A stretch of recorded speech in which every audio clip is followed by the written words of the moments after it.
بالله من الشيطان الرجيم. بسم الله الرحمن الرحيم. تلك الرسل فضلنا بعضهم على بعض، منهم من كلم الله ورفع بعضهم درجات، وآتينا عيسى ابن مريم البينات وأيدناه بروح القدس، ولو شاء الله ما اقتتل الذين من بعدهم من بعد ما جاءتهم البينات، ولكن اختلفوا فمنهم من آمن ومنهم من كفر، ولو شاء الله ما اقتتلوا ولكن الله يفعل ما يريد. يا أيها الذين آمنوا أنفقوا مما رزقناكم من قبل أن يأتي يوم لا بيع فيه ولا قلة ولا شفاعة، والكافرون هم الظالمون. الله لا إله إلا هو الحي القيوم، لا تأخذه سنة ولا نوم، له ما في السماوات وما في الأرض. من ذا الذي يشفع عنده إلا بإذنه، يعلم ما بين أيديهم وما خلفهم، ولا يحيطون بشيء من علمه إلا بما شاء، وسع كرسيه السماوات والأرض ولا يؤوده حفظهما وهو العلي العظيم. لا إكراه في الدين قد تبين الرشد من الغي، فمن يكفر بالطاغوت ويؤمن بالله فقد استمسك بالعروة الوثقى لا انفصام لها، والله سميع عليم. الله ولي الذين آمنوا يخرجهم من الظلمات إلى النور،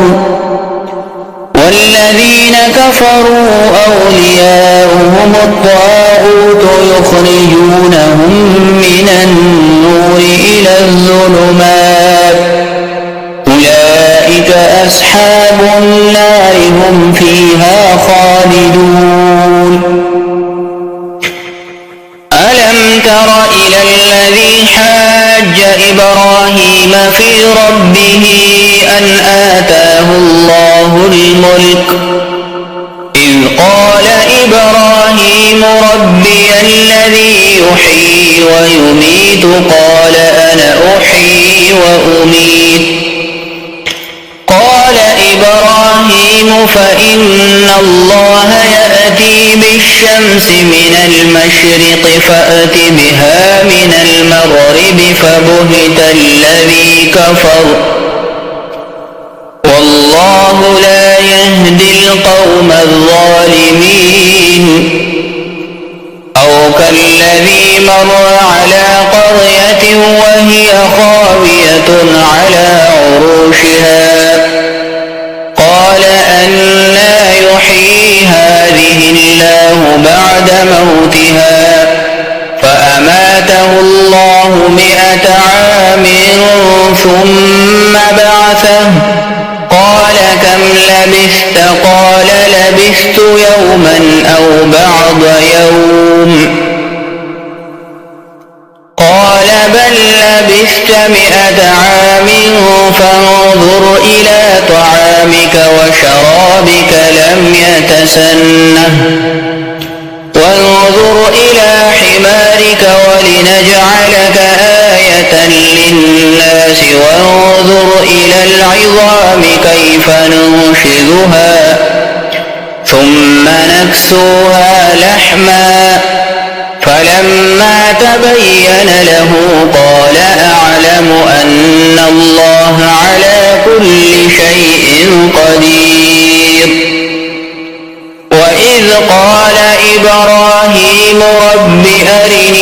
كيف تحيي الموتى قال أولم تؤمن قال بلى ولكن ليطمئن قلبي قال فخذ أربعة من الطير فصرهن إليك ثم اجعل على كل جبل منهن جزءا ثم ادعهن يأتينك سعيا واعلم أن الله عزيز حكيم مثل الذين ينفقون أموالهم في سبيل الله كمثل حبة أنبتت 7 سنابل في كل سنبلة 100 حبة والله يضاعف لمن يشاء والله واسع عليم الذين ينفقون أموالهم في سبيل الله ثم لا يتبعون ما أنفقوا منا ولا أذى لهم أجرهم عند ربهم ولا خوف عليهم ولا هم يحزنون قول معروف ومغفرة خير من صدقة يتبعها أذى والله غني حليم يا أيها الذين آمنوا لا تبطلوا صدقاتكم بالمن والأذى كالذي ينفق ماله رئاء الناس ولا يؤمن بالله واليوم الآخر فمثله كمثل صفوان عليه تراب فأصابه وابل فتركه صلدا لا يقدرون على شيء مما كسبوا والله لا يهدي القوم الكافرين ومثل الذين ينفقون أموالهم ابتغاء مرضات الله وتثبيتا من أنفسهم كمثل جنة بربوة أصابها وابل فآتت أكلها ضعفين فإن لم يصبها وابل فطل والله بما تعملون بصير أيود أحدكم أن تكون له جنة من نخيل وأعناب تجري من تحتها الأنهار له فيها من كل الثمرات وأصابه الكبر وله ذرية ضعفاء فأصابها إعصار فيه نار فاحترقت كذلك يبين الله لكم الآيات لعلكم تتفكرون يا أيها الذين آمنوا أنفقوا من طيبات ما كسبتم ومما أخرجنا لكم من الأرض ولا تيمموا الخبيث منه تنفقون ولستم بآخذيه إلا أن تغمضوا فيه واعلموا أن الله غني حميد الشيطان يعدكم الفقر ويأمركم بالفحشاء والله يعدكم مغفرة منه وفضلا والله واسع عليم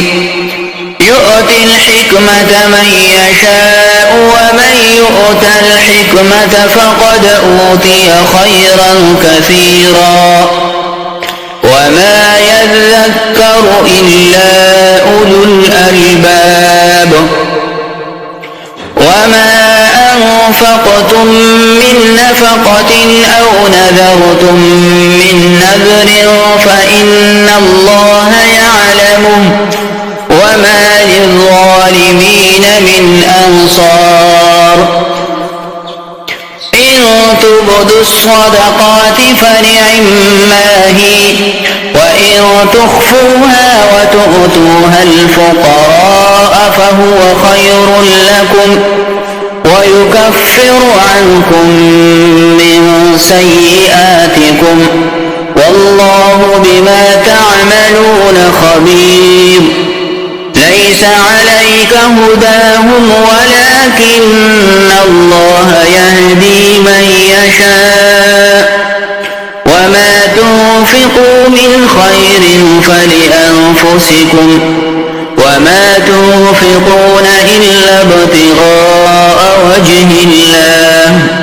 وما تنفقوا من خير يوفى إليكم وأنتم لا تظلمون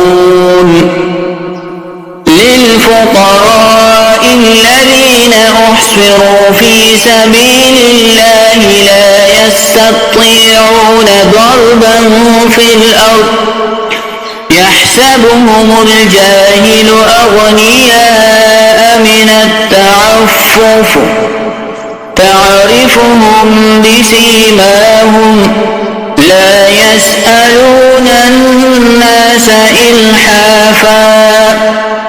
وما تنفقوا من خير فإن الله به عليم الذين ينفقون أموالهم بالليل والنهار سرا وعلانية فلهم أجرهم عند ربهم ولا خوف عليهم ولا هم يحزنون الذين يأكلون الربا لا يقومون إلا كما يقوم الذي يتخبطه الشيطان من المس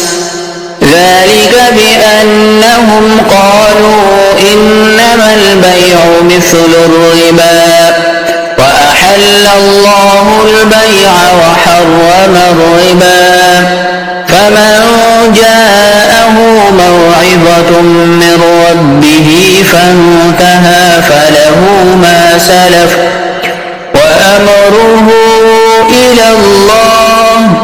ومن عاد فأولئك أصحاب النار هم فيها خالدون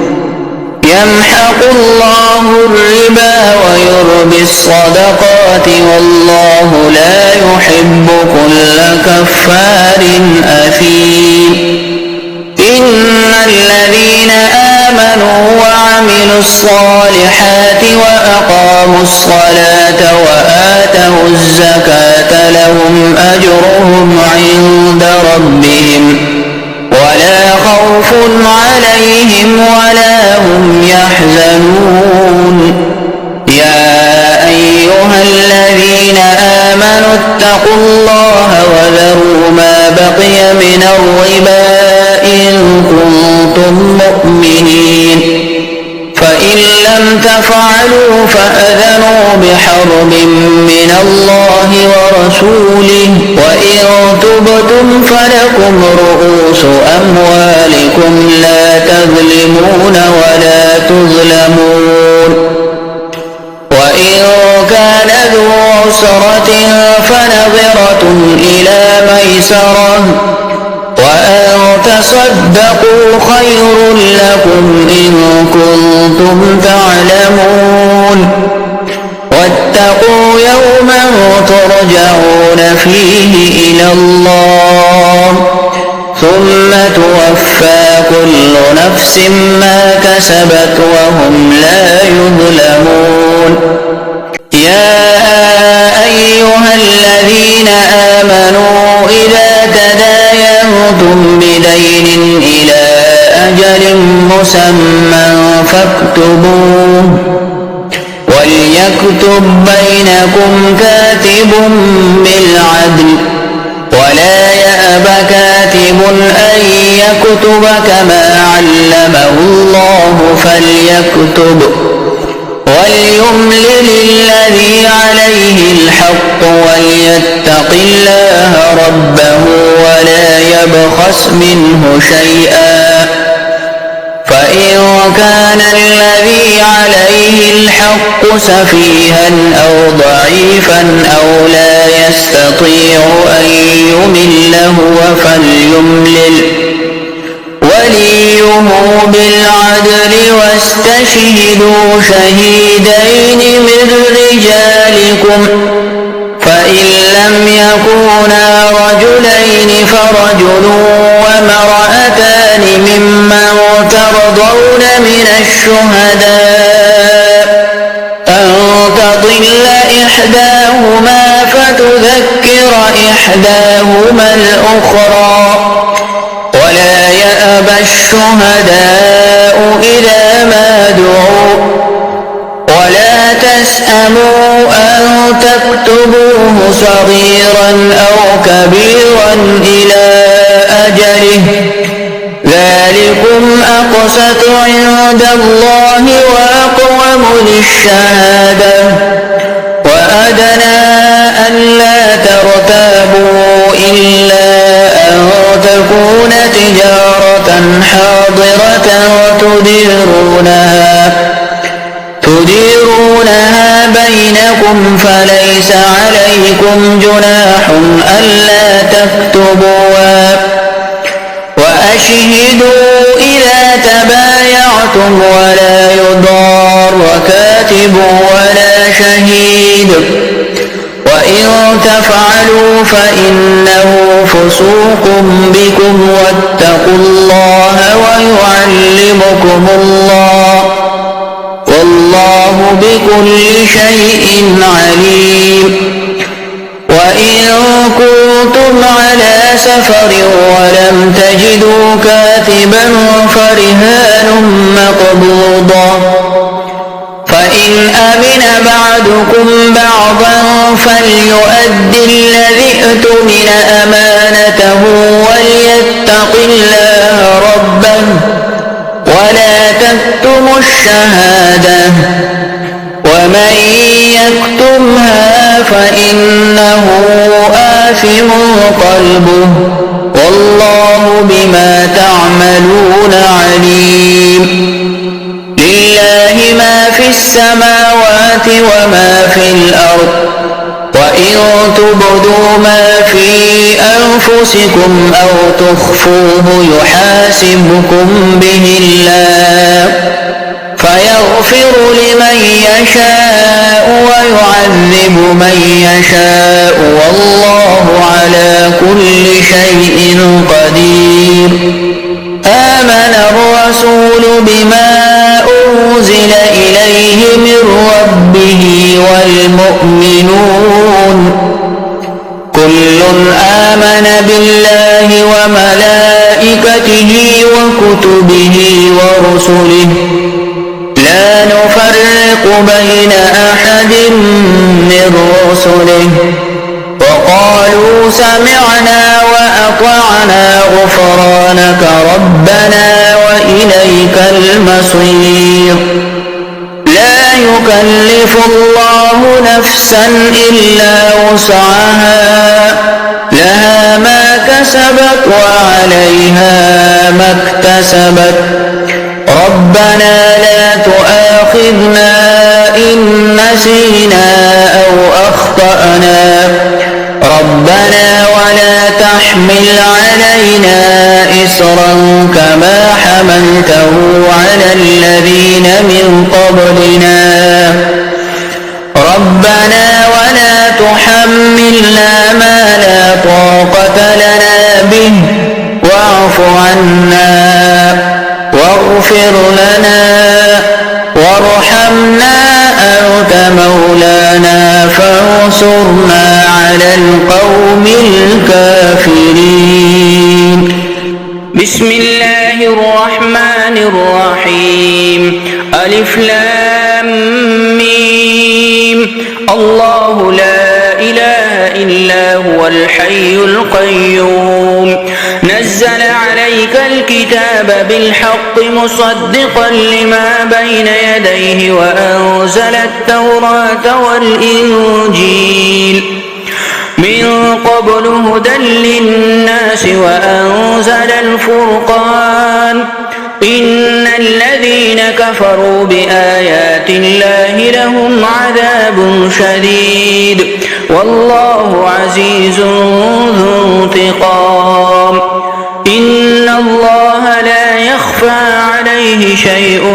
في الأرض ولا في السماء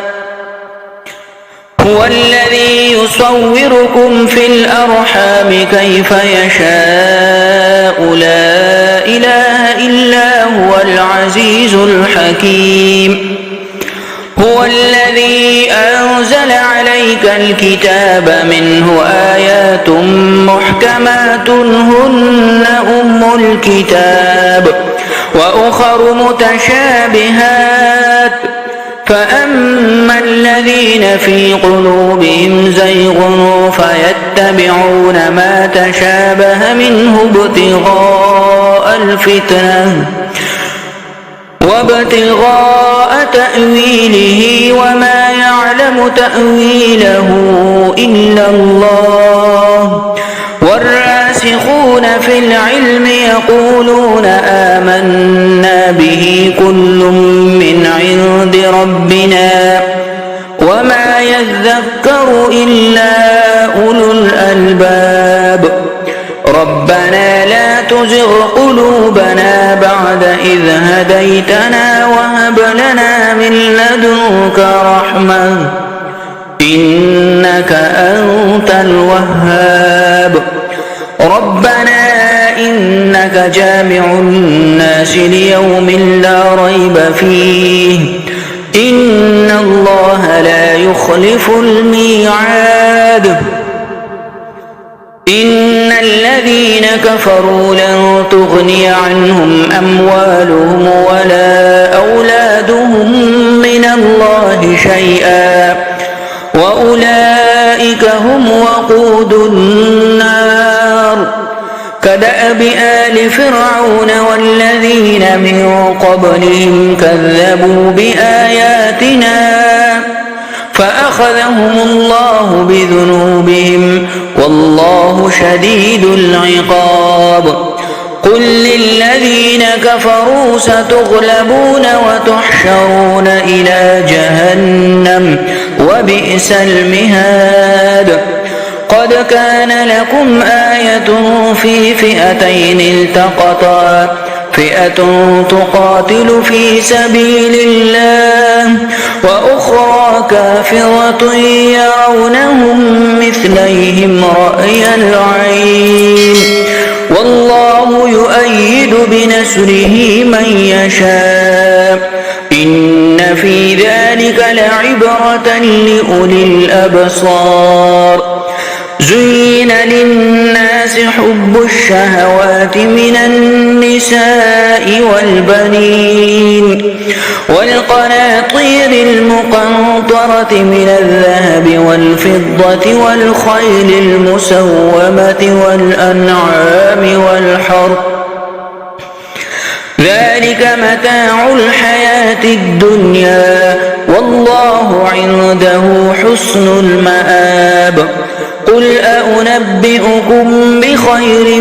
من ذلكم للذين اتقوا عند ربهم جنات تجري من تحتها الأنهار خالدين فيها وأزواج مطهرة ورضوان من الله والله بصير بالعباد الذين يقولون ربنا إننا آمنا فاغفر لنا ذنوبنا وقنا عذاب النار والصابرين والصادقين والقانتين والمنفقين والمستغفرين بالأسحار شهد الله أنه لا إله إلا هو والملائكة وأولو العلم قائما بالقسط لا إله إلا هو العزيز الحكيم إن الدين عند الله الإسلام وما اختلف الذين أوتوا الكتاب إلا من بعد ما جاءهم العلم بغيا بينهم ومن يكفر بآيات الله فإن الله سريع الحساب فإن حاجوك فقل أسلمت وجهي لله ومن اتبعني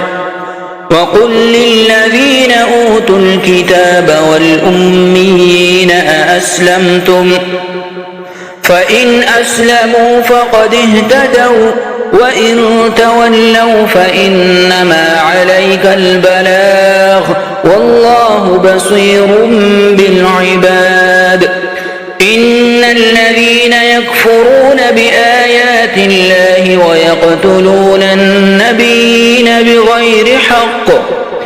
ويقتلون الذين يأمرون بالقسط من الناس فبشرهم بعذاب أليم أولئك الذين حبطت أعمالهم في الدنيا والآخرة وما لهم من ناصرين ألم تر إلى الذين أوتوا نصيبا من الكتاب يدعون إلى كتاب الله ليحكم بينهم ثم يتولى فريق منهم وهم معرضون ذلك بأنهم قالوا لن تمسنا النار إلا أياما معدودات وغرهم في دينهم ما كانوا يفترون فكيف إذا جمعناهم ليوم لا ريب فيه ووفيت كل نفس ما كسبت وهم لا يظلمون قل اللهم مالك الملك تؤتي الملك من تشاء وتنزع الملك ممن تشاء وتعز من تشاء وتذل من تشاء بيدك الخير إنك على كل شيء قدير تولج الليل في النهار وتولج النهار في الليل وتخرج الحي من الميت وتخرج الميت من الحي وترزق من تشاء بغير حساب لا يتخذ المؤمنون الكافرين أولياء من دون المؤمنين ومن يفعل ذلك فليس من الله في شيء إلا أن تتقوا منهم تقاه ويحذركم الله نفسه وإلى الله المصير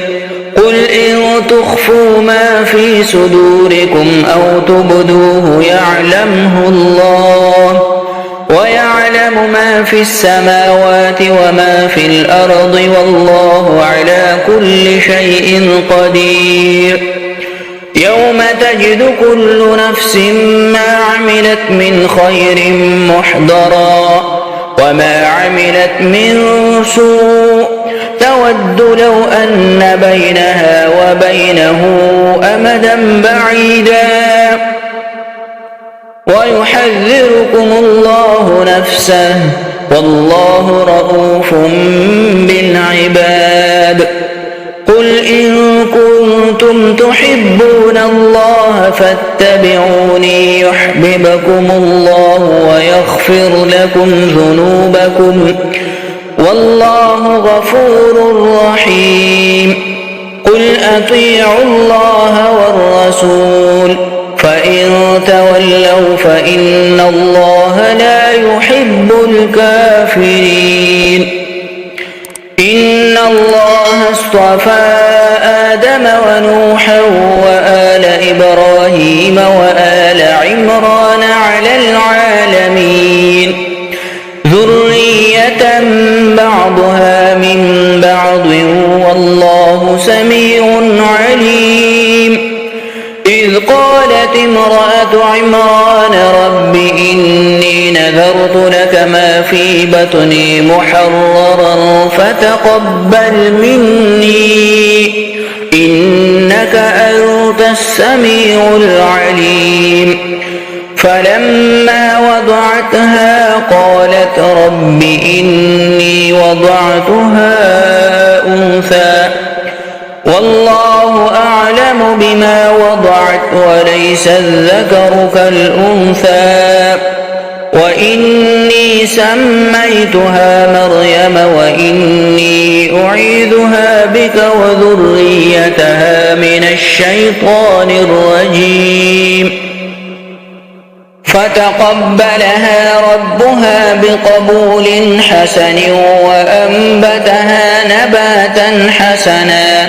وكفلها زكريا. كلما دخل عليها زكريا المحراب وجد عندها رزقا قال يا مريم أنى لك هذا قالت هو من عند الله إن الله يرزق من يشاء بغير حساب. هنالك دعا زكريا ربه قال رب هب لي من لدنك ذرية طيبة إنك سميع الدعاء. فنادته الملائكة وهو قائم يصلي في المحراب أن الله يبشرك بيحيى مصدقا بكلمة من الله وسيدا وحسورا ونبيا من الصالحين. قال رب أنى يكون لي غلام وقد بلغني الكبر وامرأتي عاقر قال كذلك الله يفعل ما يشاء. قال رب اجعل لي آية قال آيتك ألا تكلم الناس 3 أيام إلا رمزا واذكر ربك كثيرا وسبح بالعشي والإبكار. وإذ قالت الملائكة يا مريم إن الله اصطفاك وطهرك واصطفاك على نساء العالمين. يا مريم اقنتي لربك واسجدي واركعي مع الراكعين. ذلك من أنباء الغيب نوحيه إليك وما كنت لديهم إذ يلقون أقلامهم أيهم يكفل مريم وما كنت لديهم إذ يختصمون. إذ قالت الملائكة يا مريم إن الله يبشرك بكلمة منه اسمه المسيح عيسى بن مريم